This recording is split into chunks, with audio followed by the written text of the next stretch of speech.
इसका दिमाग बहुत फिरा हुआ था। तुमने इसी समय आगे का सूंघ लिया था और उस्ताद बाबा ने बीच में कूद के गोरा को अधमुआ करके एक तरह से इसी समय से तुमको विचार करना था कि आने वाले दिन कैसे बदले हुए परीक्षा के कितने कठोर बल्कि कठिन हो सकते हैं। उस्ताद सलामी ने तुमको बोल दिया था कि गोरा किस रास्ते से आया था, उसकी डोरी किसके हाथ में है। उसके दूसरे दिन से तुमने सवेरे से शाम तक अड्डे पर बैठना शुरू कर दिया। तुमको कई तरफ देखना था, अड्डे की तरफ, अड्डे के व्यापार की साख बाकी रखना या बंद बांधना, अड्डे के लोगों की रक्षा करना, अपने दोस्त चुमरू और जामू को मुंह दिखाना और अपने राजमहल को बचाना। अड्डे पर बैठते ही तुमने सोच विचार के लिए पहला काम ये किया कि तार देके उस्ताद जामू को कोलकाता से बुला लिया। जामू हरिया और लच्छू की मौत से पहले आया था, वो इनकी मौत और तीजे पर नहीं आया। क्यों? ये तुम भी बेहतर जानते होगे। इसे कौन सा काम पड़ गया था जो शहर में सिर्फ एक रात बिताई और चला गया, और सुना है किसी को बताए बिना। वर्मा ने गिलास उठा के घूंट भर पानी पिया और रुमाल से बाचे खुशक करके कहने लगा, छोड़ो, आगे चलते हैं। इधर आओ साहब बहादुर ठाकुर हरदेव के पास। गांठ तो उसी दिन पड़ गई थी जब गोरा फटे कपड़ों, सूजे मुंह और अटकते पैरों से इसके सामने पहुंचा था। अपने पिट्ठू की ये दुर्गत देख के छोटे ठाकुर का खून खोल जाना चाहिए, और ये जान के तो और सर घूमा होगा कि गोरा और हरिया के बीच में आने वाला अजनबी कौन शेर का बच्चा था, किधर रहता है और क्या करता है। गोरा का ऐसे उखड़ी सांसों से लौटना साफ ठाकुर का अपमान था। ठाकुरों की नाक लंबी होती है, फिर इस सूचना पर क्या फैजाबाद के अड्डे पर कोई और नहीं उस्ताद बिठल बैठने लगा है जिसका दूर दूर तक कोई जोड़ नहीं। ठाकुर की छाती में और खलबली मचनी चाहिए। इससे पहले कि उस्ताद बिठल अड्डे पर पंजे जमाए, उसका फन कुचल देना ही ठीक है। ठाकुर के मन से बरखा भी चिमटी हुई थी। एक बार वो इसके हाथ में आते आते निकल गई थी, और निकलवाने वाले हरिया और अड्डे के आदमी थे। गोरा उस्ताद भी अपने मालिक की आंखों और दिल में खोई हुई जगह पाने के लिए बड़ा व्याकुल होगा। उसे भी जल्दी थी। उस्ताद बिठल अड्डे पर अपने आप को थपकियां दे रहा था और अच्छे समय के शगुन ले रहा था कि गोरा एक रात फैजाबाद आ गया। अब के वो बड़ी तैयारी से आया था। उसने अपना काम कर दिखाया, ठाकुर को बरखा भेंट कर दी और हरिया और लच्छू को गिरा के अपनी तरफ से हारा हुआ युद्ध जीत लिया। लेकिन ठाकुर और गोरा उस्ताद दोनों को उस्ताद बिठल की जानकारी पूरी नहीं थी। जानने ना जानने का सारा चमत्कार है, और बढ़ती कमती जानने का। कुछ नहीं मालूम कि दूसरी तरफ क्या फैसला हो सकता है और क्या फैसला हो चुका है। दूसरी तरफ उस्ताद बिठल है। अड्डे के आदमी रात ही हमको बोले थे उस्ताद की 4 आंखें 8 हाथ पांव हैं, हाथ पैर नाप तोल के उठते हैं। उस्ताद के दिमाग में मानो शतरंज बिछी रहती है। लगता है हरिया और लच्छू के जाने से पहले ही उस्ताद बिठल ने सारा भांप लिया था।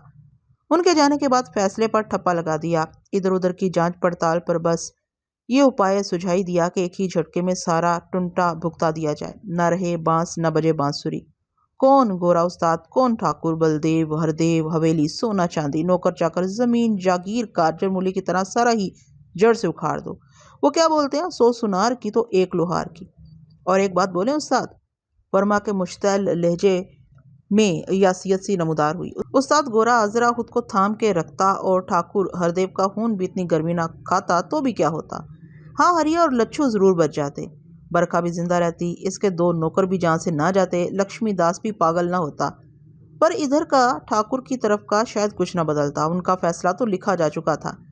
हरिया और लच्छू के क्रियाक्रम और तीजे और ठाकुर बस्ती की दुर्घटना के बीच में समय कम है। इतने लोग इकट्ठे करने में कुछ समय तो लगना ही चाहिए। ये तो जान पड़ता है इसी समय तय हो चुका था जब हरिया और गोरा के टकराव में उस्ताद बाबर ने आके पासा पलट दिया था। उसके दूसरे तीसरे दिन जामू कलकत्ते से आ गया था। जामू का अचानक फैजाबाद आना और तुरंत वापस हो जाना भी किसी कारण बिना नहीं होगा। जामू उस्ताद को ठाकुरों की छब ढब चलत फिरत इनकी राजहट का पूरा मालूम था, सारा कच्चा छिट्टा। मेरी आंखें जल रही थी। वर्मा ने फिर मुझे मुतजलजल कर दिया था। वो जैसे मुझे और बिठल को आईना दिखा रहा था। उसके तहजिए में अनसुने और अनदेखे की कोई बेतबारी नहीं थी। वो ऐसा पुरएतमाद था जैसे हर मरहले में शरीक रहा हो और गुज़िश्ती की निगरानी करता रहा हो। इस इल्ज़ाम तराशी या फर्द जुर्म का बकाया हिस्सा भी वही था जो नज़दीक और दूर के मुशाहदे से मैंने वज़ा किया था या मेरे जस्तजू का हासिल था। वर्मा जैसे मेरा आमुख्ता दोहरा रहा था, मगर वो हमें ये सब कुछ जताने पर क्यों मुसर था। इन वजाहतों की उसे क्या ज़रूरत थी। इस हद तक तफसील से अपनी मंतक वो खुद तक भी महदूद रख सकता था। उसकी वजह भी यही हो सकती है कि वह तबीयतन कोई अजियत पसंद शख्स था। इस कदर जुज़ियात बयानी से वो हमें कोई आज़ार पहुंचाने के दर पे था। वो कोई सिफला आदमी था, खुद नुमा, खुद पसंद। बाज़ ज़हीन आदमियों को दातलबी की आदत पड़ जाती है। इस तज्ज़िया और तहलील से अपने साथियों पर अपनी ज़हानत और फतानत, नुक्ता रसी और ख्याल आफरीनी का कोई असर डालना मकसूद था या फिर अपने हज़ किए हुए नतीजे पर उसे कोई शुबा था। विठल का रद्दमल शायद इसकी तवक्को के मुताबिक ना हो, इसलिए उसे खखोड़ और झंझोड़ रहा था। वर्मा के लबो लहजे का एतमाद हर चंद किसी शक या इबहाम की नफ़ी करता था। ये एतमाद शख्सी भी हो सकता है। कुछ लोग अपने क्यास और शकूक का इजहार भी बड़े ताइकन से करते हैं। बाज़ लोगों का अंदाज ही हुक्मी होता है और वर्मा तो पुलिस के बड़े ओहदे पर सरफराज था। उसकी आवाज़ की तवानाई कुछ अपने मनसब के सबब से भी होगी।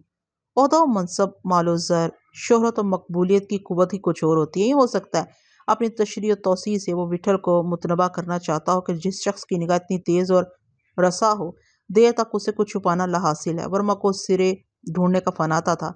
वो खोजियों के मानी था। बहरहाल जो कुछ भी था, मेरी तरह विठल को भी जकड़े हुए होगा। पुलिस ऑफिसर वर्मा हवा में तीर नहीं चला रहा था। मैंने सर घुमा के एक नज़र विठल की जानिब देखा। उसके चेहरे पर संजीदगी छाई हुई थी और बस। बातन तो निहा होता है, जाहिर भी अयान नहीं था। मुझे तो बड़ी वहशत हो रही थी। दिमाग फटा जा रहा था, जिसम जैसे कोई धुनक रहा हो। वर्मा ने बैठे बैठे झुझरी सी ली, छत की तरफ देखा। एक लम्हाती तौक़ुफ़ के बाद इज़्तिरारी लहजे में बोला, हाँ उस्ताद।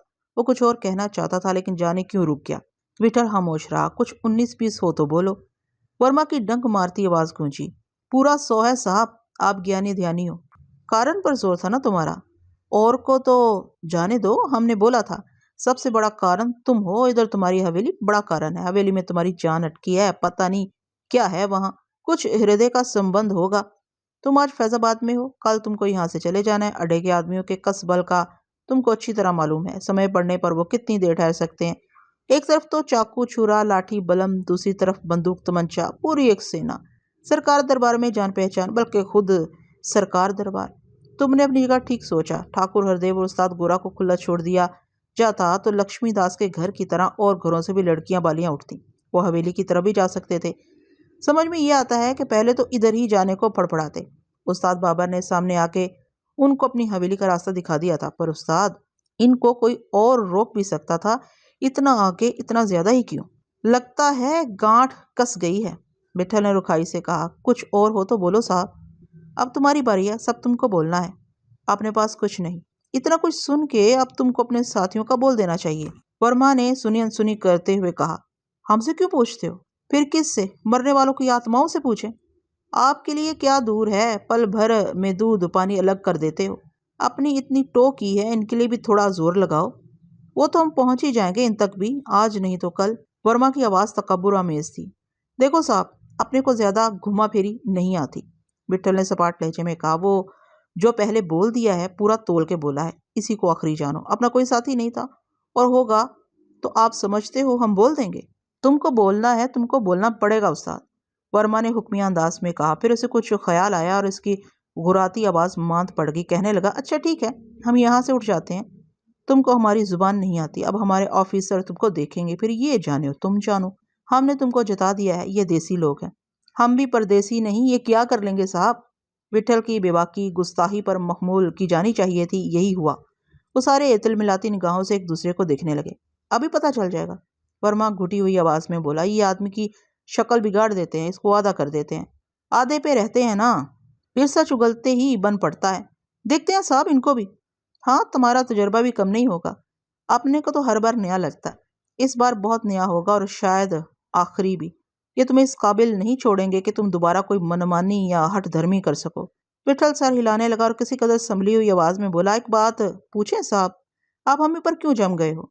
वर्मा ने शाने उचकाए और कसमसा के बोला, कारण बिना नहीं जमे, और कारण तुमको एक एक करके गिना दिए हैं। अगर इसके उलट हो तब साहब?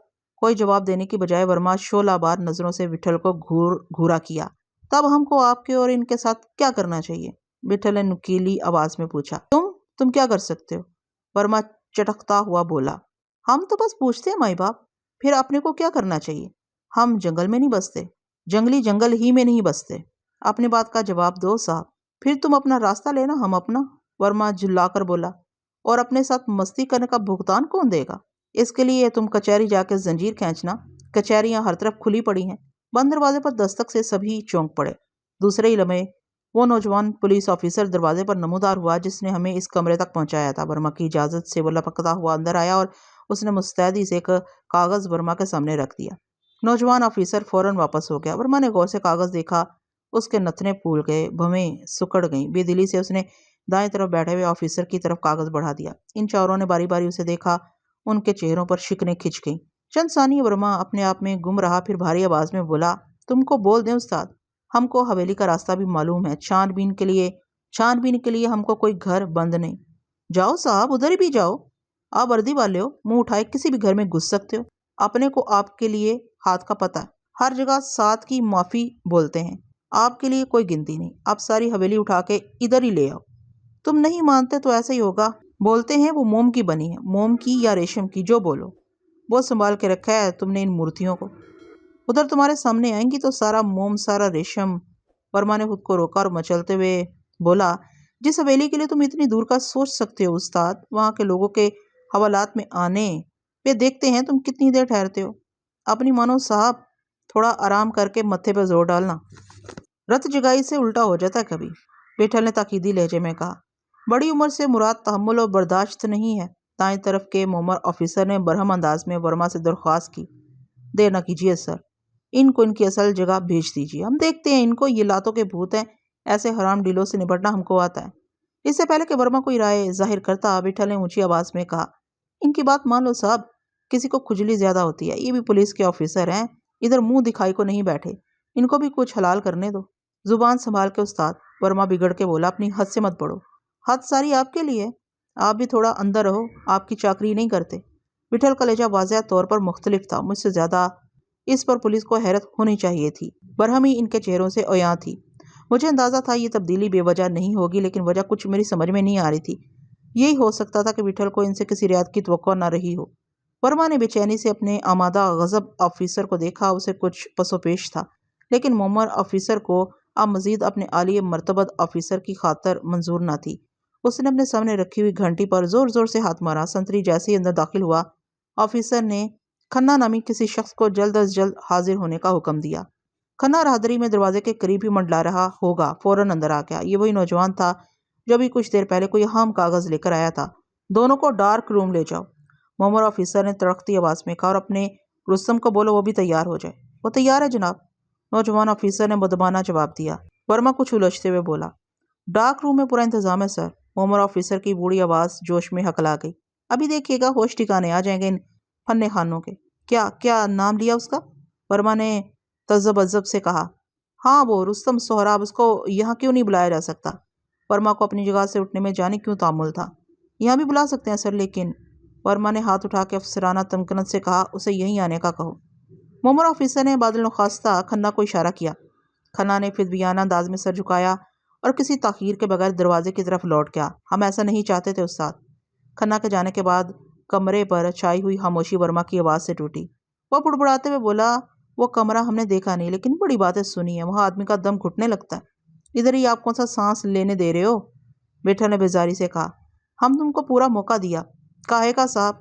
इसका जो आप बोलो उसको मान लें, वो रास्ता तो सीधा असूली की तरफ जाता है। धीरज रखो, तुमको बोला है हमारा काम आसान करने पर तुमको छूट मिल जाएगी। हमारा काम आसान करने का मतलब समझते हो? छूट तो अपने को पूरी मिलेगी, आपके पंजे से निकलते ही मिल जाएगी। और आपका पंजा भी कितनी देर का है, ज्यादा टाइम को नहीं रोक सकते अपने को आप। तुम ऐसे ही सोचो, हम जानते हैं तुमको कब तक रोक सकते हैं। नौजवान ऑफिसर ठीक कहता था। यक ताज़ा वर्दियों में मलबूस 5 तनुमंद सिपाही जूते बजाते अंदर दाखिल हुए। हमसे करीब आके उन्होंने अपने ऑफिसरों को तमाम तर सरकारी अदब से सलाम किया। नौजवान अफसर खन्ना भी उनके साथ था। अभी वो इस रस्म से फारिग ही हुए थे कि एक चौथा सिपाही हाथ में कैनवस का लंबा बैग लिए अंदर आया। वो आखिरी दर्जे का सिपाही होगा कि गोशे में बैग रख के चुपके से वापस चला गया। इनको देखते हो? मोमर ऑफिसर ने हकमाना लहजे में कहा। ये जो दो सुरमा तुम्हारे सामने खड़े हैं, जरा देखो रावण के इन कुत्तों में किसने माँ का कितना दूध पिया है। भारी भरकम जुस्से, औस्त कद, तांबे जैसी चमकती रंगत, गोल चेहरे के एक अधेड़ सिपाही ने बैग से हंटर निकाला। इसकी फैली हुई आंखें बिठल पर भटकने लगीं। फिर इसने अपने साथियों की तरफ निगाह किए बगैर हाथ उठा के हमें घेरे हुए सिपाहियों को इशारा किया। एक के तजबज़ब और तामुल के बाद सिपाहियों ने पंजों में जकड़े हुए हमारे बाजू आज़ाद कर दिए। तुम जा सकते हो, वर्मा ने बोझल आवाज में कहा। लेकिन बेठल ने उसे रोक दिया। कुछ और नहीं साहब, उसने तनबीही अंदाज में कहा। हम पहले ही आपको सारा बोल चुके हैं। वर्मा ने आंखें मींच ली और एक गहरी सांस भर के कुर्सी की पुस्त से कमर टिका दी। सिपाही हमसे दूर हो गए। मुझे अपनी आंखों और कानों पर यकीन नहीं आ रहा था। मेरा जिस्म ही मुअत्तल हो गया था, जैसे मैं ख्वाब की हालत में हूँ और मैंने जो देखा सुना है वो कोई फ़रेब नज़र फ़रेब ख्याल है। सिपाही हट जाने के बाद भी मैं अपनी जगह गूंग खड़ा रहा। बीठल ने भी दरवाजे की जानिब लौटने में उजरत नहीं की। वो अपनी जगह मौजूद रहा। फिर आहिस्ता आहिस्ता मैंने उसे अपनी तरफ आते देखा। मेरी रगों में खून सनसना रहा था। चल रे, उसने बुदबुदाते हुए कहा। मेरा हाथ उसने अपने हाथ में थामा तो मैं हड़बड़ा सा गया और पत्थर कदमों से इसके साथ दरवाजे की तरफ बढ़ता रहा। बाहर जाते जाते बिठल ठहर गया। एक बात साहब, उसने मुदबाना लहजे में कहा, अपनी बिनती है, आज नहीं तो कल जब भी आपको टाइम मिले वो जो आप बोलते हो अपने राजमहल में आओ। आपने उधर ही रहने वालों को जाने क्या क्या बोला है। वो ऐसे किसी के सामने नहीं आते, पर आपकी दूसरी बात है, एक बार इनको अपनी आंख से देख लेना, घर तो आपका भी कोई होगा। ये कहते ही विठल दरवाजे से निकल आया। धूप हर तरफ फैली हुई थी और ठंडी ठंडी हवा चल रही थी। कोतवाली से चंद कदम के फासले पर कई तांगे खाली खड़े थे। कुछ कहे बगैर विठल पहले तांगे पर सवार हो गया। दिन इस कदर चढ़ने के बावजूद सड़क पर ऐसी चहल पहल नहीं थी। जगह जगह पुलिस मौजूद थी। हमने आध मील के करीब रास्ता तय किया होगा कि विठल ने एक कच्चे पक्के और साफ सुथरे होटल के पास तांगा रुकवा दिया। उसके उतर जाने पर मुझे भी उतरना पड़ा। वो होटल के बाहर खुली जगह में रखी बेंच पर बैठ गया। उस तरफ साया था और सुकून भी। हम मुंह अंधेरे घर से निकले थे। विठल को सुबह चाय पीने की आदत थी। उसे तलब हो रही होगी। मुझे तो भूख और प्यास का एहसास ही न रहा था। मैं घर पहुंच कर अपने कमरे में बंद हो जाना चाहता था। घर दूर था और इतनी दूर भी नहीं था कि सीधे घर का रुख कर लेते तो वक्त सरफ हो जाता। मैंने नहीं सुना कि विठल ने चाय वाले से क्या कहा है। गिलास भरकर पानी एक ही सांस में पी के उसने बीड़ी सुलगा ली और गहरे गहरे कश लेने लगा। उसे थकन होनी चाहिए थी। मेरा जिस्म तो कोई बोझ बना हुआ था। एक जगह खड़े रहने के सिवा हमने कोई मुशक्कत नहीं की थी, लेकिन थकन का ताल्लुक तो गुजरे हुए वक्त के रवैये से है। कभी एक लम्हा ही पहाड़ हो जाता है, आदमी को वीरान कर देता है। जिंदगी तो वैसे भी लम्हों में बटी होती है। तुंदो गरम, बेजान, बेबस, नर्मो लतीफ लम्हों पर मुश्तमिल दुबले पतले कम उम्र लड़के ने हमारे सामने मलाई से ढकी हुई चाय और गरम गरम कचौरियां रख दी। मेरा जी लौट रहा था। विठल के ख्याल से कचौरी का एक टुकड़ा मुंह में लिया था कि गले में फंसने लगा। मलाई की तह हटा के मैंने चाय के चंद घूंट किसी तरह उंडेल लिए। क्या है रे? विठल ने नकवारी से मुझे टोका। कुछ नहीं, मैंने घुटी हुई आवाज में कहा। बस चाय ठीक है, अब घर चलो। चलते हैं रे, वो मुंह बना के बोला। थोड़ा दम ले। उसने भी दो एक कचौरियों पर कनात की और चाय की चुस्कियों से खुद को सैराब किया। काश आदमी को जानवरों की तरह जिस्म की आबियारी के लिए उर्दोनोश की हाजत न हुआ करती, या फिर वो जानवरों से मुख्तलिफ न होता। हमने चाय खत्म नहीं की थी कि दूर से शोर बुलंद हुआ। उस्ताद सलामी के साथ अड्डे के कई आदमी लपकते भागते हमारी जानब उमड़ रहे थे। उन्होंने दूर से हमें देख लिया था और दीवाने से हो गए थे। होटल में बैठे हुए लोग भी परेशान हो गए। हमारे पास पहुंच के अड्डे के आदमियों का शोर और बढ़ गया। वो सारे विठल और मुझसे गले मिलने के लिए हुमक रहे थे। तकरीबन सबकी हालत एक जैसी थी। बाल बिखरे हुए, कपड़े शिकस्ता, आंखें भारी भारी, चेहरों पर धूल जमी हुई। विठल अपनी जगह से नहीं उठा। उसने उन्हें शोर मचाने से मना किया और सुकून से बैठ जाने की हदायत की। सब ने इधर उधर से बेंचें खींच के हमारे करीब कर लीं। कुछ अंदर से कुर्सियां उठा लाए। कुर्सियां, स्टूल, मूंढे, जिसके जो हाथ लगा। सारे होटल में अफरा तफरी हो गई। अपने को अभी पता चला वो हराम के जने तुमको भी सवेरे सवेरे कोतवाली ले आए थे। उस्ताद सलामी हवास बख्तगी से बोला। पहले जरा सांस बांध ले। विठल ने इसके छाने पर थपकी दी। क्या उस्ताद, क्या बोलूं? सालों ने रात हवेली से निकलते ही लच्छन मियाँ की अटरिया तक गए थे कि धर लिया। रात भर हरामी पिल्लों ने पल भर को कमर टिकाने नहीं दी। उस्ताद सलामी कराहते हुए बोला। विठल की हमदर्दी से वो और बिखर गया और हज़ियानी अंदाज में कहने लगा कि अड्डे के तकरीबन सभी आदमियों ने रात बड़ी आजमाइश में गुजारी है। पुलिस ने एक एक को अलग कमरे में ले जाके जैसे किसी पुरानी दुश्मनी का हिसाब चुकता किया है। घूंसे, तमाचे, ठोकरे, डंडे, हंटर और कुमचियाँ। किसी को उल्टा लटकाया, किसी को बरहना करके हंटर और कुमचियों से नील डाल दिए। सबसे ज़्यादा बदसलूकी उस्ताद सलामी से की गई। कुछ अड्डे के निगरान की वजह से, कुछ अपनी तलख कलामी की वजह से वो अताब की ज़द पर रहा। उसके बकौल उसे बर्दाश्त नहीं हुआ। पुलिस की ज्यादती पर वो मुंह पर आई मुगलजात न रुक सका। नतीजे में अफसरों का पारा और चढ़ गया। सलामी का मुंह सूजा हुआ था और गालों पर खरोंचे नुमाया थे। वो कह रहा था, यकीनन वो इन्हें यकीन दिलाने की कोशिश करता था। जितना वो इन्हें यकीन दिलाने की कोशिश करता था वो और उखड़ जाते थे। अड्डे के किसी आदमी ने रात का खाना नहीं खाया था। पुलिस ने खाने को पूछा न चाय पानी को। सुबह सुबह छोटे से गिलास में चंद घूंट कड़वी चाय दी गई थी। विठल सुनता रहा। सलामी के साथ सभी अपनी शब बीती सुनाने के लिए बेकरार थे। एक साथ कई बोल उठते थे। विठल ने झुड़क के उन्हें खामोश किया। और तुम्हारे साथ क्या बीती उस्ताद? सलामी ने झिझकते हुए पूछा। इन कुत्तों ने तुमको तो कुछ। उसकी आवाज़ हलक में बैठ गई। विठल ने जवाब में आंखें मींच ली। हाँ? सलामी का मुंह खुल गया। विठल की खामोशी से यही नतीजा अखज़ किया जा सकता था। तुमसे भी उस्ताद? नहीं नहीं, वो सर झटकते हुए बोला। कसम से देख लूंगा इनको, वक्त अपना भी आएगा। वो हरामी मुच्छड़ आज तो इस तोते की आंखें ही फिरी हुई थीं। साला कागजी शेर, अफसरों के आगे 30 मार खान बना हुआ था। सलामी यकीनन लंबी मूंछ वाले रुस्तम नामी सिपाही के बारे में बता रहा था जो अफसरों की तलबी पर विठल और मुझे हंटर मारने आया था। सलामी ने बताया कि गुज़िश्ता कल शाम होते ही पुलिस की बहुत बड़ी नफरी ने अड्डा घेरे में ले लिया था। उस्ताद सलामी इस वक्त वहां मौजूद नहीं था। वो विठल से मिलने हवेली गया हुआ था। सलामी अड्डे पर किसी को बता के नहीं आया था कि वो हवेली की तरफ जा रहा है, वरना पुलिस इसके ताकुब में हवेली आ धमकती। जो लोग छापे के वक्त अड्डे पर मौजूद नहीं थे उन्हें गली कूचों और इनके घरों से पकड़ा गया। टोलियों में इन्हें कोतवाली के मुख्तलिफ कमरों में बंद कर दिया गया। सारी रात उनसे बास पुरस होती रही। हर एक ने एक ही बात दोहराई कि ठाकुर बस्ती में होने वाले वाक़े से इसका कोई ताल्लुक नहीं है, लेकिन पुलिस पर वहशत तारी थी। किसी के पास दूसरे से ज़्यादा कहने के लिए कुछ था ही नहीं जो पुलिस की मुश्किल आसान करता। वो कह रहे थे विठल और मेरे बारे में पुलिस ऑफिसरों ने कुरेद कुरेद के तरह तरह के सवाल किए। सबका एक ही जवाब था।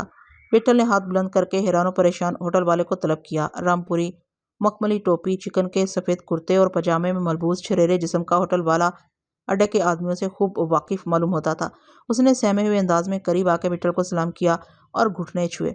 विठल उसे सब के लिए नाश्ते की तैयारी का हुक्म दिया चाहता था कि होटल वाले ने सर झुका के उस सीने पर हाथ रख के शाइस्तगी से कहा कि वो पहले ही अपने करिंदों को हदायत दे चुका है, नाश्ता तैयार हो रहा है। उसने कहा उसे मालूम है और उससे क्या सारा शहर जानता है कि अड्डे का हर आदमी कल रात पुलिस घेर के ले गई थी। उसने खुदा का शुक्र अदा किया कि सब सही और सलामत वापस आ गए। पूछने लगा, नाश्ते को जाने दीजिए, कोई और खिदमत हो तो उसे बताई जाए।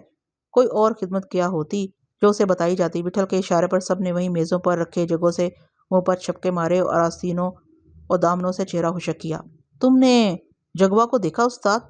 इतनी धुनाई की सुअर के जनोने के नक्सीर चल पड़ी। सलामी को रह रह के गुजरी हुई रात सता रही थी। कहने लगा, साला खून रुकता ही नहीं था। इधर अपने लक्ष्मण को ठोकरे मार मार के दीवार में घुसेटर दिया। आगे ताक की ईंट निकली हुई थी, जाके मत्था टकराया, वो तो कहो आंख रह गई। कपड़े देखते हो उस्ताद इसके? सलामी ने बेतबाना इधर उधर देख के लक्ष्मण को आवाज़ दी। लक्ष्मण दूर बैठा था। अड्डे के आदमियों ने उसे उठा के आगे की जानिब धकेल दिया। लक्ष्मण की पेशानी पर मैली सी पट्टी बंधी हुई थी। जा बजा खून के धब्बों ने कपड़े रंग दिए थे। विठल ने लक्ष्मण को पास बिठा लिया। ये तो कोई बात नहीं हुई उस्ताद, ये तो कोई बात नहीं हुई उस्ताद। सलामी का शिकायती लहजा गुस्से से लबरेज था। किसी की भी गर्दन पकड़ के अंदर कर दो। आदमी देखो ना आदमी की जात, छोटा देखो ना बड़ा, दे धुआं दे धुआं। कोतवाली नहीं कसाई खाना है। सारे कोई बात ही पूरी नहीं सुनते थे। सब ने चढ़ाई हो जैसे। ऐसा जंगली पना, हरामी पना हमने पहले कभी नहीं देखा। ये क्या है उस्ताद? विठल सर झुकाए बैठा रहा। इतनी देर में होटल का मालिक और इसके आदमी मेज़ों पर नाश्ता लगाने लगे और यूं वो सारे भूखे प्यासे रकाबियों और प्यालों पर टूट पड़े। विठल ने इनके लिए खुशबूदार पान मंगवाए और तंबाकू नोशी करने वालों को सिगरेट बीड़ी से आसूदा किया। होटल वाला नाश्ते के पैसे लेने पर आमादा नहीं था। विठल ने इसकी जेब में रुपये ठूंस दिए। वो रुपये वापस विठल की जेब में डाल देना चाहता था कि विठल की नाराज़गी भांप ली और इसका जिस्म चुरमुरा के रह गया। होटल से कुछ दूर तक सब पैदल चलते रहे। बाजार में हम तमाशा बन गए थे। राहगीर ठहर ठहर के हमारा गुजरता काफिला देखते और कानाफूसी करने लगते। बाज़ राहगीरों ने बढ़ के अपने शनासा अड्डे के आदमियों को मुबारकबाद भी दी। आमने सामने दाएं बाएं हर तरफ लोग जमा होने लगे। खिड़कियों और छतों पर औरतों और बच्चों के चेहरे नजर आने लगे थे और इतराफ में दबा दबा शोर गूंजने लगा था। सामने पढ़ने वाले पहले तांगे में बैठ गए। वो सारे हमारे पीछे आना चाहते थे, लेकिन विठल ने उस्ताद सलामी को अड्डे जाके हुलिये दुरुस्त करने की तलकीन की और कहा कि पुलिस दोबारा आए तो अड्डे का कोई आदमी अपने तकद्दुर का इजहार न करे और न शहर में गुज़िश्ता रात कोतवाली की रुदात का चर्चा करे। बेहतर है वो सब अड्डे पर जमे रहें और आराम करें और शहर में गैर ज़रूरी गश्त सरेदस्त मुलतवी कर दें। किसी मशवरे के लिए इस्लामी किसी वक्त भी विठल के पास हवेली आ सकता है, वरना आज शाम या कल सुबह जैसा मुनासिब हुआ विठल खुद अड्डे आएगा। कुछ दूर वो हमारे साथ तांगे के पीछे चलते नजर आए, फिर एक मोड़ पर उछल हो गए।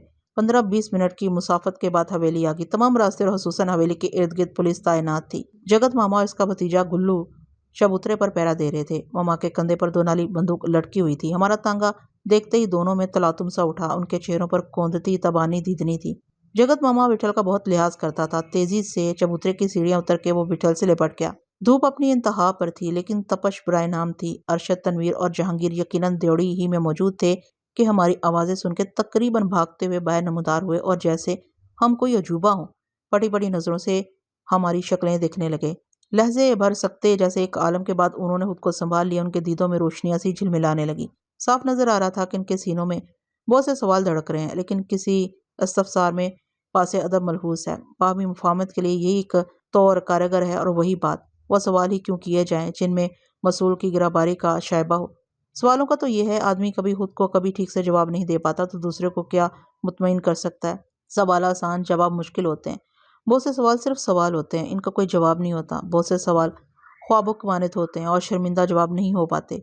दरवाज़ा खुला हुआ था। मुस्तरब, अरशद, तनवीर और जहांगीर को अपनी जिलों में लिए हम अंदर चले आए।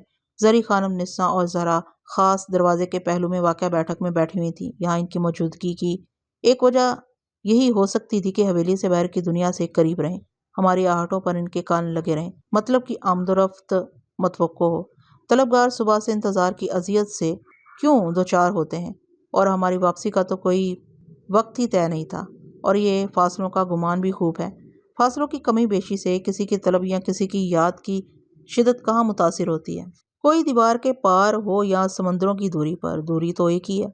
दस्तरस की दूरी सबसे बड़ी दूरी है। अरशद, तनवीर और जहांगीर की ड्योरी में और खानम, जरी, निस्सा और जहरा की बैठक में नशिस्त में एक ही सिलसिले की कड़ी मालूम होती थी। सुबह हवेली में पुलिस की आमद और हमें साथ ले जाने के मामले को जगत मामा ने कितना ही चबा चबा के बयान किया हो, ये तो सुनने वाले पर मौकूफ है। उसे लफ्जों की शिकने दुरुस्त करने और गिरह निकालने की कितनी महारत है। इन सब की होशमंदी में क्या कलाम था। हवेली में आने जाने वाले मुलाजमीन से उन्हें कल शाम ही को मालूम हो जाना चाहिए कि हवेली को चारों तरफ से पुलिस ने घेरे में ले लिया है और शहर में जगह जगह इसके दस्ते डेरा जमाए हुए हैं। और इसकी वजह भी ज़हन नशीन कर दी गई होगी कि शहर से कुछ दूर ठाकुर बस्ती में कैसा खुरेज वाक़या हो चुका है। अरशद और तनवीर हवेली में कैद नहीं रहते थे। बाहर जाने कितने लोगों से उनके मरासम रस्मी नवीयत से तजावुज़ कर गए होंगे। आदमी कितना ही खिलवत नशीन, मुख्तात और मर्दम बेजार हो, नई जगहों पर दूसरा दिन उसके लिए ऐसा अजनबी नहीं रहता। अरशद और तनवीर को तो फैज़ाबाद में बसे हुए वक्त गुजर चुका था। बैठक में मौजूद जरी खानम, निस्सा और जहरा के लाला रंग रुखसारों पर जर्दी छाई हुई थी। बिठल ने जाते ही दस्तरखान आराई की फरमाइश की। 2 बज चुके थे, खाना खाने का जवाब भी था। विठल को तोसी और तोजी की आदत नहीं थी, लेकिन इनके किसी सवाल से पहले उसने अज खुद वाज़ह किया कि पुलिस किसी गलत फहमी पर उन्हें कोतवाली ले गई थी। पुलिस को जब यकीन आ गया कि हम लोग तो कई दिन से फैज़ाबाद से बाहर नहीं निकले, मामला रफा दफा हो गया। नेसा और जहरा को इसके सामने लबकशाई की तौफीक नहीं थी। जरी और खानम ने खामोशी शुआर की। न्याजबंदी का यही शेवा होना चाहिए कि जो कुछ कहा जा रहा है जूंगा तू तस्लीम कर लिया जाए और अपने मुरब्बी मोहसिन को जवाबदेही का आज़ार न दिया जाए। उनकी आंखें भरी हुई थी, लेकिन आंसू उन्होंने अपनी आंखों ही में जज़ब कर लिए और वहां से मुंतशर हो गई। मैं अपने कमरे में चला आया। मुझे तो ऐसा लग रहा था एक पहर नहीं, जैसे सुबह हवेली से जाने और दोपहर वापस आने में कई दिन कई महीने गुजर चुके हैं। मैंने कमरा बंद कर लिया और कुछ देर अपने साथ रहना चाहता था। मुझे तो बहुत से जवाब मतलूब थे। वो तो विठल की जुबान से कलमा खैर सुन के चली गई थी, लेकिन मैं न्याजमंदी के इस दर्जे पर फाइज नहीं था जहाँ तस्लीम और रजा के सिवा कोई चारा ना हो। उनके लिए एक पहर बाद हमारी वापसी ही इधर नहीं है वो लेकिन मैं न्याजमंदी के इस दर्जे पर फाइज नहीं था जहाँ तस्लीम और रजा के सिवा कोई चारा ना हो। उनके लिए एक पहर बाद हमारी वापसी ही मुस्तैद जहाँ थी। उन्हें क्या मालूम था ये एक पहर हमने कैसा गिन गिन के कैसा कांटों पर बिताया है। मुझे किसी तौर करार नहीं था। मैंने बिस्तर पर जिस्म फैला के आंखें मूंद के गहरी गहरी सांसें भरने की मशक की। कहते हैं जिस्म जहाँ पर छाई धुंध से निजात के लिए आजमूदा कारों का ये हरबा हादसा मुजर्रब है, मगर दरूने हाना ही जहर फैला हुआ हो। विठल और मैं अपने बेदरीदा चेहरे और बेशकिस्ता लिबास के साथ वापस आ गए थे। पुलिस हमें कोतवाली में रोक सकती थी। बहरहाल अब हम बाहुमा वजूद अपने घर में मौजूद थे, अपने दरोबाम अपने लोगों के दरमियान। हमारी खिलवत गायें हमारे इरादे से करीब थी। हमें अपना इख्तियार वापस मिल चुका था, लेकिन ये तो विठल ही जानता था कि इस इख्तियार की नोयत किस कदर आर्जी या दायमी है। उसने पुलिस को कायल कर दिया था कि ठाकुर बस्ती में ठाकुरों और इसके हवारियों को निस्त व नबूद करने वाले इसके इशारों के ताबे नहीं थे। दूसरे लफ्जों में वो कोई और मुहिम जो गैरतमंद हमीयत पसंद ठाकुरों के जख्म खुर्दा सितम दीदा या ठाकुरों के हम कबील लो वहमो रुतबा और रकीब थे। उन्होंने बज़ाहिर पुलिस ऑफिसरों को बावर करा दिया था कि ठाकुर बस्ती में पेश आने वाले वाक़े की रात हमारे बालाहाने का रुख करने और देर तक रक्सो सरूद की महफिल में क़याम की कोई अहमियत नहीं है और इससे पहले शाम को बाजार में खरीदारी और चाय खाने में चाय नोशी, अस्पताल में जंब लक्ष्मीदास की अयादत, अरिया लच्छू की मौत पर दुहाई देने और मुजरिमों के ताक़ुब में पुलिस की बेहिसी का मातम करने और बतौर हिफ्ज़े मतकद्दम अड्डे पर पुलिस की निगहदारी के मुतालबे के लिए थाने में हाजिरी के मुशागिल भी गैर शौरी और गैर इरादी थे।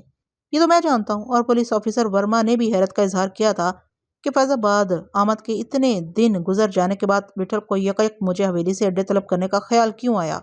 उसी दिन क्यों, एक दिन पहले और एक दिन बाद क्यों नहीं।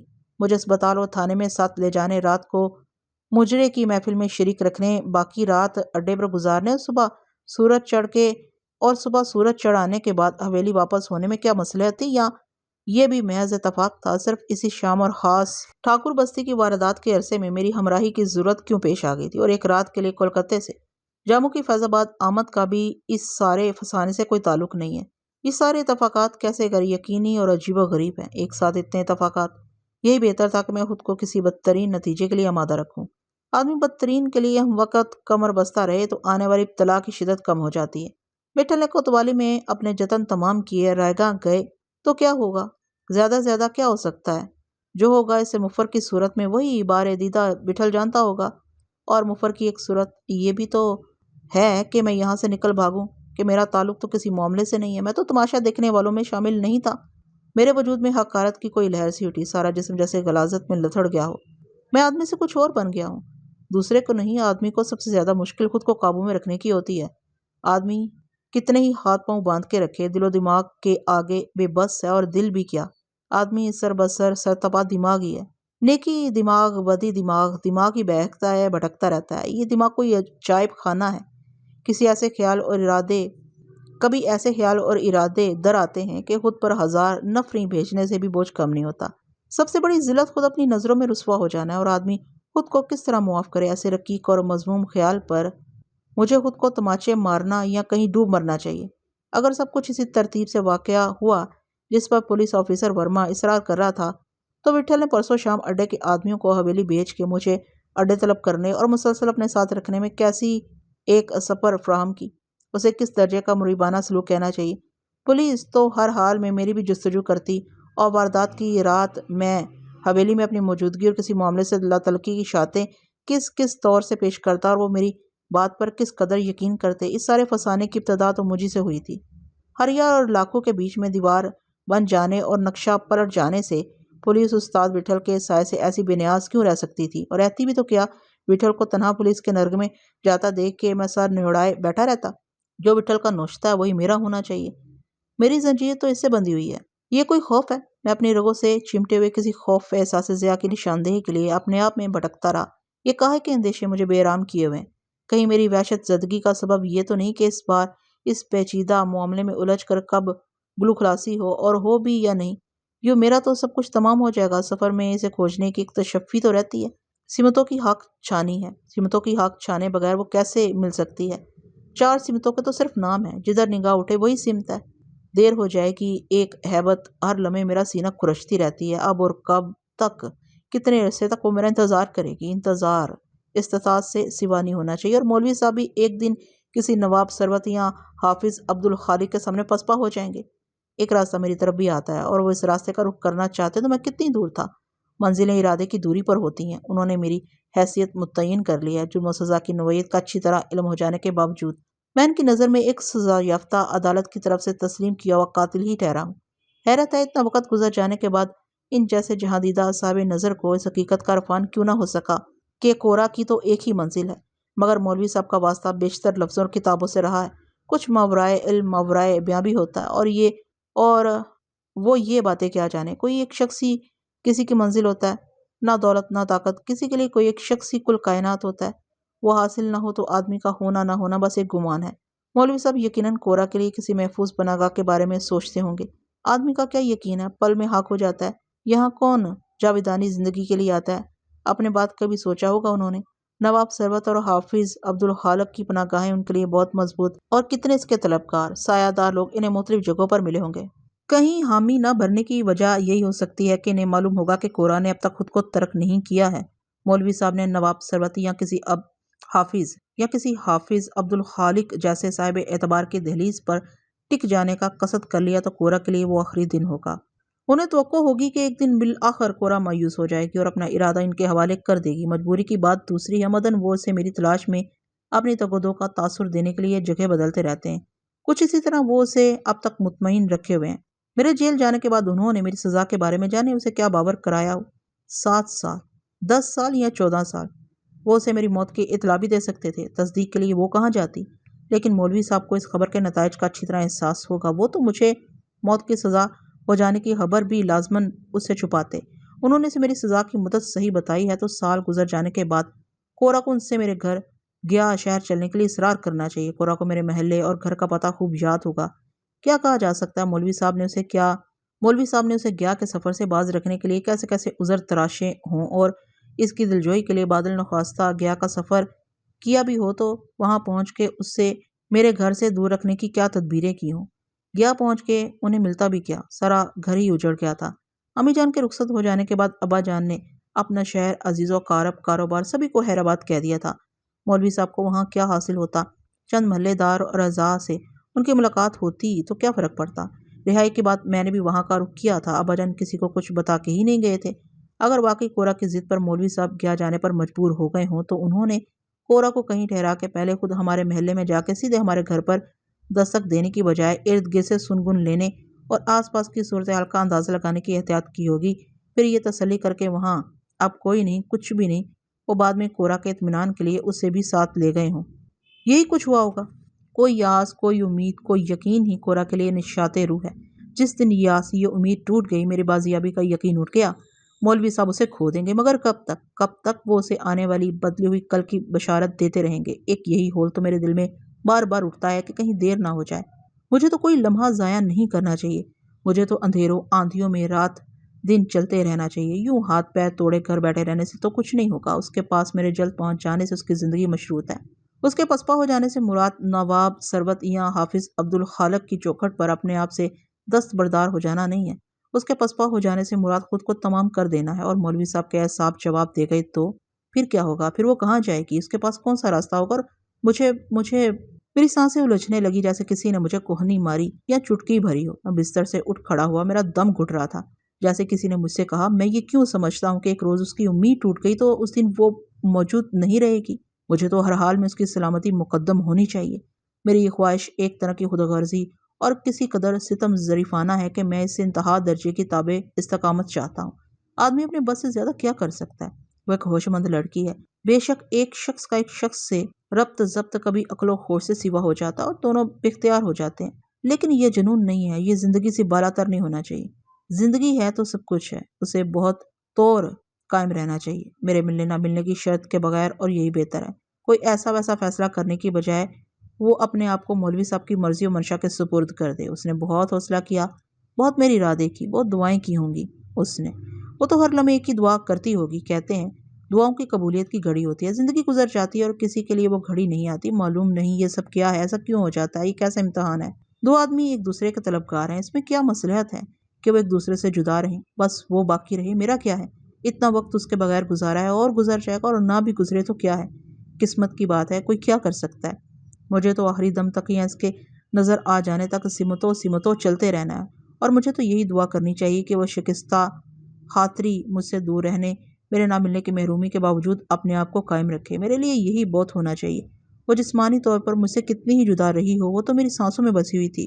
उसकी खुशबू मेरे सीने में बसी हुई है, मेरे कानों में इसकी आहटें सरसराती रहती हैं। वो तो हर पल मेरे साथ रहती है और साथ रहेगी। मेरी तो यही मता है। मुझे इसकी सलामती के एवज इसी को गनीमत जानना चाहिए, मेरी उम्र भी उसे लग जाए। मुझे कुछ नहीं मालूम ये जानने के बाद कि वह नवाब सरबत या हाफिज अब्दुल खालिक जैसे आसूदा खानवादों से वाबस्ता हो चुकी है, मेरा क्या हाल होगा। मेरा जो भी हाल हुआ, ये क्या कम है कि वो सलामत है और वो अमान में है। वो ऐसी किसी जगह उसका हाल भी क्या मुख्तलिफ होगा। जाने कितने लोग अपने मोहसिनों अजीज़ों के लिए अपनी ज़ात की नफ़ी कर देते हैं। मौलवी साहब की खुशनुदी के लिए वो भी एक दिन शायद खुद को न डर कर दे, लेकिन फिर वो कहाँ रहेगी। वो अपने लिए कितनी जिंदा होगी। आदमी अपना तो अपने इरादे से होता है, इसका नाम उसका चेहरा वही रहता है, रफ्तार और गुफ्तार भी वही, मगर बस एक गुमान, एक क्यास। जाने कितने लोग चलते फिरते ज़िंदगी में शामिल, कोई नहीं जानता कि वो कितने जिंदा कितने नहीं, उनकी ज़िंदगी कितनी अपनी है कितनी पराई। मौलवी साहब कोरा के लिए बड़े मोहतरम और महबूब होंगे, वो ना होते तो वो कहाँ होती। दरियाए हगली के किनारे 2 खून करने के जुर्म में जब पुलिस ने मुझे गिरफ्तार कर लिया था, मौलवी साहब उसे बचा ले गए, वरना वो उसी रात हगली में डूब जाती। मौलवी साहब ही थे जिन्होंने खुद को उसके लिए वक्फ कर दिया था। उसकी नज़रों में मौलवी साहब का क्या मुकाम, कैसा दर्जा होगा, तमाम मरातिब उन पर तमाम हैं। उनका वजूद उसके लिए साये और सुतून की हैसियत रखता है। जिस लेमर में जब मौलवी साहब मुनीर अली के पास रहते थे, जहरा कोरा से हासी मानूस हो गई थी। उसने मुझे बताया था कि मौलवी साहब कोरा को शहजादियों की तरह रखते थे और शहजादी जब देखो गुमसुम मुस्तरब सी रहती थी, बहुत कम किसी से बात करती। किसी दिन इसकी हालत ज़्यादा इस्तराबी होती तो मौलवी साहब की परेशानी दीदनी होती थी। ज़हरा ने उन्हें बहुत कम हम कलाम होते देखा था और दोनों एक दूसरे का बड़ा ख्याल रखते थे। मौलवी साहब मुंतज़र रहते थे कि वो कोई ख्वाहिश करे, लेकिन वो एक बेनियाज लड़की थी। न आराइश और ज़ेबाइश से उसे कोई सरोकार था, न कहीं आने जाने और खाने पीने से ऐसी कोई रगबत। मौलवी साहब से कभी वो फरमाइश करती तो किताबों की। इससे ज़ाहिर होता है मौलवी साहब ने उसे तालीम से अच्छी तरह रास्ता किया है। वो एक आलम के साथ थी, बहुत सीखा होगा उसने मौलवी साहब से। मुझसे बिछड़ते वक्त उसकी उम्र ही क्या थी, सीखने की उम्र थी। तन्हाई में किताबों से बड़ा रफ़ीक कोई नहीं होता। कुछ किताबों ने भी उसका हौसला इस्तबार किया होगा। मुतालिया वक्त का बेहतरीन मुसर्रफ है। ज़िंदगी ज़्यादा समझ में आती है। बर्दाश्त और तहम्मुल की क़ुव्वत भी इल्म फज़ू कर देता है। बहरहाल कुछ हासिल करना कुछ ना हासिल करने से बेहतर है। इसी की तरह मौलवी साहब मेरे भी क्या का मुरब्बी और मोहसिन है। वो कोई दौलतमंद जागीरदार आदमी नहीं थे। उन्होंने अपनी नतवानी और दरबदरी के बावजूद कैसा उसे अपनी अमान में रखा। ज़माने की धूप और तेज़ हवाओं से बचा के उसकी खातिर ज़िंदगी ही बदल दी। चांग कबीले के जुनूनी लोगों से आमना सामना हो जाने का भी धड़का उन्हें हर वक्त लगा रहता होगा। गया में गोरा के अतालिक पर हमले के वक्त कोरा भी जद पर आ जाती। वो तो इसकी ज़िंदगी थी, उसे बच निकलने का मौका मिल गया। चांग कबीले के वहशत ज़दा लोग इसकी जस्तजू में अभी तक सारे हिंदुस्तान में भटक रहे होंगे। कोरा की बाजियाबी की सूरत ही में उन्हें अपने कबीले की मुतबरक दस्तावेज़ात का सुराग मिल सकता है। उनकी मलकियत कबीले के लिए सादत है। उनके बगैर कबीला बदबख्त है और सरदार नातवा। उसकी हुक्मरानी अबूरी है। ऐसी आसानी से वो उनसे दस्तकश नहीं हो जाएंगे। वो तो अपनी नस्लों को ये फ़र्ज मुंतकिल करते रहेंगे। कौन इन्हें इस वाक़े से आगाह करे कि इनके ये मुक़द्दस सहीफ़े उन्हें अब कभी वापस नहीं मिल सकेंगे। वो तो कोरा जिस रात अपनी जान बचा के हमारे घर आई थी, अब्बाजान की तहवील में आ गए थे। मैंने इनकी वर्गिरदानी नहीं की थी, मैं समझता भी क्या। उनकी ज़ुबान कदीम और मुख्तलिफ होगी। यकीनन वो मेरी फ़हम और इस्तात से बाला तर होंगे। इनमें बुद्ध नज़रिए, फ़लसफ़े, अक़वालो इरशादात, हदायत और अहकामात मुंदरज होने चाहिए और इन पर कुंदा पेचीदा खतूत और इशारती इबारतों से एक मदफून गंज बेबहा की निशानदही भी होती होगी। अब्बाजान ऐसे ही होशो हवा से बेगाना नहीं हो गए। इब्तदा ही से वो एक नुक्ता भी और जड़ रस शख्स हैं जिन कागजात की वजह से तिब्बत के एक मोतबर आलम का कत्ल हो गया था। इनकी नोयत और अहमियत के बारे में वजन का मुतजस्सिस हो जाना लाजिम था। पहले उन्होंने कागजात की ज़ुबान से आशनाई हासिल की होगी। बरसों की शब रोज़ रियाजत के बाद कहीं इन्हें लालो जवाहिर के ज़हीरे की मौजूदगी, महल्ले वकूल से मुतल्लिक इसरार और रमूज़ तक रसाई हुई होगी। चांग कबीले के लोगों को मदफून हज़ाने से इतनी गरज नहीं होनी चाहिए जितनी उन्हें कागजात की यादगारी तारीखी और रूहानी हैसियत से होगी। अकीदत बजाय खुद एक दौलत है। अकीदत का बिन्याई से ऐसा ताल्लुक़ नहीं होता, ये सीने का मामला है। काश कोरा का तालीक तिब्बत से भागते वक्त ये कागजात साथ न लाता, फिर ना वो ज़िंदगी से जाता, ना कोरा को अपने कबीले के लोगों के मुसलसल ताक़ुब की फ़िक्र होती, ना अब्बा जान अपना आबाई शहर छोड़ने का फ़ैसला करते और शायद अम्मी भी इस तरह ज़िंदगी ना हार बैठती। फ़हमी भी घर में महफूज होती, बाला खाने तक ना जाती। इन कागजात ने अब्बा जान पर जैसे जादू कर दिया था। उन्होंने अपने आप को अपने सारे ख़ानदान को दाव पर लगा दिया था। ख़ानदान में नौजवान लड़कियां भी शामिल थीं। एक बेअंदाज़ा दौलत की सूरत में अज़ियतनाक खवादस और मसाइब की तलाफ़ी हो गई थी और ये अब्बाजान ही बेहतर जानते होंगे कि इस तलाफ़ी से इनका दिल किस कदर मुतमईन है। कहीं किसी जगह यकीनन चांग कबीले के लोगों से मौलवी साहब का तसादुम नहीं हुआ, वरना मौलवी साहब को निजात हासिल करनी मुश्किल हो जाती। मौलवी साहब ने कोरा का नाम बदल के नरजिस बानो रख दिया और पर्दा करा दिया था। उनके पास रह के वो उन्हीं के शायर सीख सकती थी। मौलवी साहब के साथ एक बुरकापोश लड़की को देखे किसी को भी शक नहीं होता होगा, मगर मौलवी साहब अपनी जगह तो बहुत मोहतात रहे होंगे। फूक फूक के इसके साथ सफ़र करते रहे होंगे। सच तो यही है, मुझसे ज़्यादा इस पर मौलवी साहब का इस्तेहकाक है। बस वो एक बात क्यों नहीं जानते। उन्हें एक बार तो तहकीक करनी चाहिए थी कि जेल जाने के बाद मुझ पर क्या गुजरी। यही बात मैंने और बिठल ने हाफिज़ अब्दुल खालिक से कही थी। सज़ा हो जाने का मतलब मेरा मर जाना या मुनक़लब हो जाना नहीं है।